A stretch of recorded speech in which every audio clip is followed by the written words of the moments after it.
In today's video, I'm going to teach you how to disconnect your apps on QuickBooks Online. If you've connected a third-party app for things like time tracking, e-commerce, or reporting, but you no longer need it, or it's causing duplicate entries, disconnecting it is a quick way to stop the data from syncing into your books. I'll walk you through the exact clicks and share a few tips to avoid surprises along the way. Once you're in your QuickBooks Online company, look to the left-hand navigation and select Apps. This is the hub where QuickBooks manages your connections to external tools. If you don't see apps, it could be due to your user permissions or the version of QuickBooks you're using. In that case, check with your administrator to make sure you have access. Inside the Apps section, go to the Overview tab. Think of the Overview tab as your dashboard for app connections. It gives you a clear snapshot of what's installed and makes it easy to manage each integration from one place. If you work with multiple companies, make sure you're viewing the correct company file before making changes so you disconnect the right app. Next, find the specific app you want to disconnect.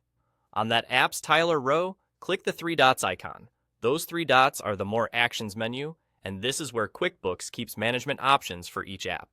It's the same place you might go to view details or get support, so it's good to remember where it is. From that menu, select Disconnect.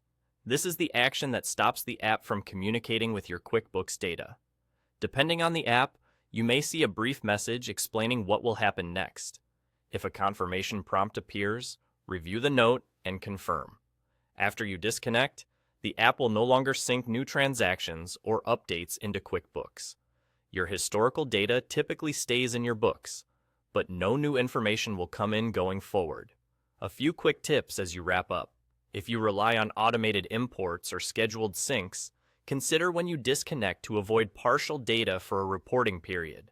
Let your team know about the change so no one expects new data from that app after today.